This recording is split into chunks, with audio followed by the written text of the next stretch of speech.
Hey, I'm Allison from Learning at the Primary Pond. I'm a literacy specialist, and in this video, we're going to be talking about all things partner work, specifically as it relates to literacy instruction, but also, why it's great for building classroom community, developing literacy skills, how to overcome obstacles, because we all know partner work in K2 doesn't always go smoothly, and just give some tips for setting it up. I'm also going to share just a couple of my very favorite partner work activities and explain how to do them. These would make great literacy centers or independent work. So if you haven't subscribed to my channel yet, make sure to hit the subscribe button and then also look for the little bell. Hit that too so that you're notified every time I post a brand new video about teaching literacy in K2. All right, so let's go ahead and dive into partner work. If you're like many teachers, then you might already know that partner work can be very valuable, but you might have some hesitations because it can be tricky to set up. And then, especially with K2, maybe any grade, but especially with K2, I feel like sometimes partner work can maybe not be as productive as we would like it to. So here's my question for you. I would love it if you would type yes in the comments if you've ever avoided partner work or just had a hard time getting kids to work in partners and actually stay on task. If you relate to this, just give me a yes in the comments. If you put yes in there, that is totally normal. And if you put no in there, amazing, but I still think that you're gonna have some great takeaways and activity ideas from this video. So first and foremost, let's talk about why partner work is beneficial, because there are concrete reasons, right? Number one is that partner work can improve student engagement. So if you think about teaching a lesson where you're talking and maybe like you end up calling on three kids raise their hand or whatever, three kids get to talk, right? Are the rest of the kids engaged? Maybe not. But if there's frequent turn and talks or frequent opportunities for partner work, kids have to stay engaged in the lesson because they know that they're going to have to report back to their partner or do something with their partner. So partner work, when structured carefully, can really increase engagement. Reason number two why partner work is beneficial is that it allows for peer teaching. You probably already know this because maybe you're a teacher, maybe you've had an experience teaching in the past, but when you can teach a concept, you learn more about the concept, and the fact that you can teach it actually demonstrates that you have like a higher level of understanding of the concept. So when kids have to learn how to, for example, teach something to their partner, they are really having to understand the concept more in depth themselves. And the other cool thing is that sometimes kids are even better than we are as adults at explaining things in a kid-friendly way. There's so many times when I've tried to, figure out how to get my kids to understand a concept, and then I'll hear a child just like break it down or make a comparison it's so good, So kids have a way with words sometimes that is even superior to us as adults. So kids can learn so much from each other. Reason number three for partner work is that it fosters friendships between students. All research points to the fact that if kids have relationships in their classrooms and they feel safe, then they are so much more likely to grow academically. We can't underestimate the value of building that classroom community and building relationships. Now, kids might, hopefully, many kids will make friends at lunch, on the playground, those non-academic times. But number one, sometimes they might be, choosing the same friends over and over again. And number two, some kids might be getting left out. So when you do partner work, it gets the kids to make new friends. And then, of course, that can translate to, different groups of kids playing together on the playground and just mixing things up. So that's really valuable. Reason number four is that partner work provides an opportunity for oral language practice. Oral language practice, I feel like, gets forgotten in the literacy block. It's not just limited to the literacy block, right? Like, oral language is important throughout the school day, okay? And if you think about an activity where kids work independently, or an activity where it's a whole group lesson and, you maybe call on 3 or 4 students and they get to share, so few kids have an opportunity to practice their oral language in those examples, right? But if you do partner work, whether it's just simple turn and talks or actual partner activities, the kids are going to get to practice their oral language, and that does make a difference. Just listening to you use vocabulary and say things all day is not enough. They actually need to use it themselves. So carefully structured partner talk is a great opportunity to build that oral language. Reason number 5 is that partner work can help kids develop those things that are just life skills, verbal communication skills, getting along well with others. So taking turns, how to use language around taking turns. What else? Knowing how to agree, how to disagree with someone politely. That face-to-face interaction is so important. This also pertains to oral language development, but kids these days are spending a lot of time on phones, tablets, computers. And that can be okay to a degree, but they're not getting as much face-to-face conversation.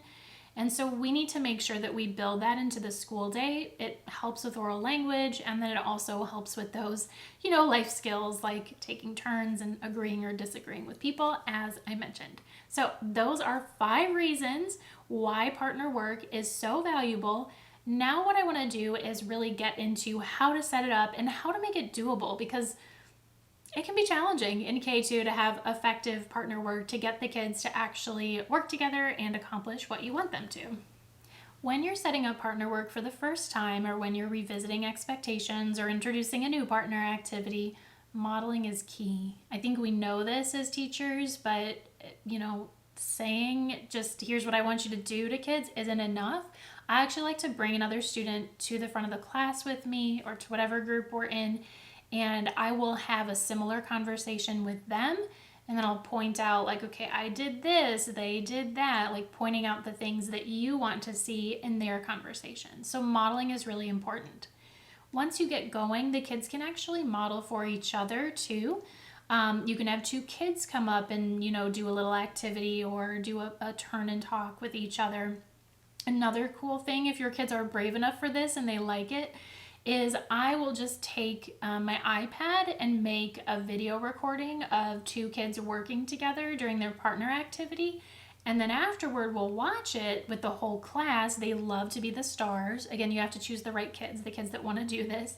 But they love to be the stars, and you can point out, oh, did you notice that they did this? Did you notice that they did that? So as many models as you can provide as possible, the better. Even with their body language, right? How to physically turn to your partner, take photos of them, display it. Great for ELLs, but I think, any pair of students will benefit from seeing pictures of literally what they're supposed to look like, what they're supposed to be doing. Another thing that I think is beneficial is just to start small. So I keep mentioning turn and talks. That's just something that we do multiple times during a read aloud or lesson, when I ask a question and then I say, okay, turn and talk to your partner. And they're supposed to answer the question.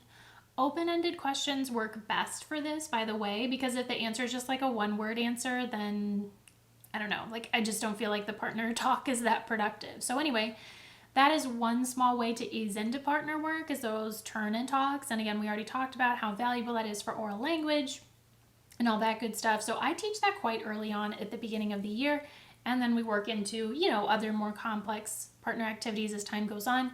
But in a nutshell, keep it simple. Even when you're ready to do some partner activities, start with the simplest ones first. You don't have to dive, head first into the 10-foot water. We can kind of ease our way in at the shallow end with partner work. Our kids need that too, right? Something else that I think is really helpful is to provide really clear cues. So when to start talking, when to let their partner talk. Maybe you say, okay, now your partner should take a turn. At the beginning, you can specify, okay, partner 1 does this. Now it's time for partner 2 to do that. So you can be really structured at the beginning and then pull back those scaffolds as time goes on. So with a think, pair, share or a turn and talk, say, okay, you're going to turn and talk to your partner, person 1, or I've also actually done half the class has blue wristbands, half the class had orange wristbands, and they had to find a partner with a different color, so blue, always blue and orange. Then I would say, okay, blue partner, I want you to tell your partner this, or I want you to answer this question for your partner. Then I'd give them time. And to wrap it up, I would say, okay, 5, 4, 3, 2, 1. And while I'm counting down, they know that they need to finish up their conversation. And then I'll say, okay, orange partner, answer this question or whatever. So you don't necessarily need to have it that structured throughout the whole year. But I think that at the beginning, that can be really helpful. Those were just like literally just, those like kind of plastic wristbands that I use with my kids. So that can be something that's helpful. Another thing that can help structure their talk is to provide sentence starters. So it could be as simple as like, I think that blank. And you just put it on the board. You read it to the kids. Of course, you model it. You might have some that are displayed all the time, or you might have ones that are specific to whatever content you're working on. But sentence starters are a great way to get them at least started. So they're not just sitting there like, like they actually have something just to get them going, right? Like push them in the right direction. So sentence starters can be really great. Another thing that I find helpful and important is to be intentional about how you partner kids. Now, sometimes you may want to have partners that are similar in ability. Sometimes you may want to have partners that are different in ability. What I don't typically do very often is put like the highest student with like the lowest student in an area, because there's just such a huge gap. What I learned to do a long time ago is like, let's say you've got, 10 kids in your class or whatever. You can, I'm pretending that these are names, you can rank them. So like, for example, like your lowest reader and your highest reader, just rank them loosely. It doesn't have to be perfect. Divide the list in half and then move, like literally physically cut it and then bring this list up to pair them. So the reason for all of this is because then you create like differences in ability that are notable but not necessarily huge. So like your lowest student goes with your middle student, right? And then like your highest student is with a middle student. So there's not such a big gap. Hopefully that makes sense. A little hard to show there. Speaking of mixing things up with partnerships, sometimes you can let the kids just choose a friend, but often it's something that I pair them up. Again, we talked about social skills and building friendships. Often I will put them with somebody that they're not constantly playing with and talking with. So you don't necessarily have to have kids always have the same partners, but I do think, like if you're doing read alouds and you have turn and talk on the rug, I would kind of like assign them spots and strategically. And, for like a month, they have the same partner. Or maybe for writing partners, they have the same writing partner for 2 months. And then, it's not the same person. But then in math, maybe it's couple of weeks and then we switch. So I think that it's important to have variety, but there's also value in kids developing more like a sustained relationship with each other, because then, they just get to know each other as partners better and a lot of learning can happen there. So I say find a balance between having kids always with the same partner versus never the same partner. You want to be somewhere in the middle. Okay, now it is time for me to share some activities that are great for partner work for literacy centers in K2. These come from my literacy center bundles in the Learning at the Primary Pond TPT store, but I'm going to explain how to do them so that you can create your own if that's something you want to do. Okay, so this one is good for like building fluency. You can really use it at any grade level, but it's definitely fun for kinder or first grade. So part of reading fluency is being able to, make your reading voice match like the expression in the story, reading with expression. And when we've read like a big book or just some sort of story in class, I like to put it in the partner reading bin. And then when kids are reading, they also get these little things on craft sticks. And of course we go over this whole group first, but there's just different types of voices, like read with your scared voice, read with your scary voice, read with a friendly voice. So I have more than this. This is just like a small sample. You don't want to do too many, but you model this. And then what the kids can do for partner reading is they can take turns either actually reading the story again, because it's a familiar story, or they can, pretend read, make up the story, use the pictures. And so while one partner is like talking about the story or actually reading the story, the other partner can hold up like, okay, use your proud voice or use your angry voice. They can hold up the emotion that they want the other partner to show while they're reading or pretend reading the story. So this is a great way to, when your kids are partner reading, have them both be involved and work on reading with expression. So that is one activity. Another one that my kids love is this I Spy game. So this is really all about teaching kids phonics skills, or teaching kids to apply, and it doesn't just have to be phonics skills, but this one is phonics skills. Teaching them to apply what they're learning in phonics to their actual reading. And so after you have two kids like read a text together or a passage, they use this card to play I Spy with each other. So they've already read the little story or whatever, and one student will read off here and they'll just choose one. They don't do all of them, just choose one. They say, I spy a word that has 3 syllables, for example. And then they have to look on, their partner has to look on the page and come up with an example. And then the other person gets the card. I spy a word that ends like the word bring, like ing, right? They have to find another ing word. So you can do this in different ways. This is obviously like a little bit more complicated than, kindergarten might just be like, I spy a word that rhymes with hat, or I spy a word even simpler than that starts with the sound So you use the difficulty level that's appropriate for your kids. In my literacy centers, there are different levels of these. You can also do this beyond phonics skills. So you can do like I spy a verb, or I spy a verb that starts with the letter L. I spy a verb that ends with the letter G. I spy a noun. I spy an adjective. So parts of speech, that's good for that.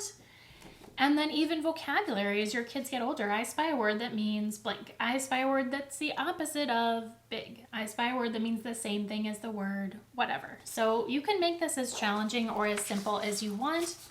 Again, you have the kids read a text together, and then this is kind of like a follow-up activity or game that they can do to practice a variety of skills, phonics, grammar, whatever else, vocabulary, and pretty much anything can be practiced. Okay, so the last activity that I want to show you is partner fluency, and this would be most appropriate for like 1st or 2nd grade. And in this activity, what you're trying to get the kids to do is give kind, helpful feedback to each other on their fluency. So before you do this activity, you of course have to model it for them. And, you have to like maybe get a student volunteer and you read a little paragraph or something, and the student volunteer has to rate you. But basically the kids are looking for expression, smoothness, pace, and volume. Like, just can they hear the reader? And they can color in the number of stars for each one. And they're supposed to talk to each other and give each other, positive feedback, but also constructive criticism. This does take some work. You got to come up with some sentence starters, like, you did a great job with this. And they have some guidance here. I think you need to work on that. So structure is helpful, but research indicates that when kids get feedback on their fluency, that actually helps them improve their reading fluency. So, mid to late 1st grade, 2nd grade and up, I think that this is a very appropriate and fun little fluency feedback activity. And sometimes it's so much more meaningful for the kids to get feedback from each other as opposed to just getting feedback from me as their teacher. All right, so that was a lot of information about partner work. I hope that it was helpful. I do also, I showed you some activities, but there's so many different ways that I do partner work in the classroom, beyond turn and talks and beyond these activities. Partner work is actually a huge component of my writing workshop. So we do partner work for sharing time every single day, and we do like partner editing and revision. I would love to show you a little bit more about how I teach writing, including that partner work. So I have this free full-length writing webinar that you can sign up to watch. There's different times. There's a link that goes with this video that you can check out. There's different times and dates added all the time. So check out that link. Would love to have you watch that. In that video, we go much more in depth. It's an hour long and you get a freebie and a certificate. So lots of good stuff in there if you want to dig into partner work in writing, but also just teaching writing in general in K2. All right, I hope that this video was helpful. Thank you so much for watching. Don't forget to hit the like button, subscribe, and I will see you in the next video.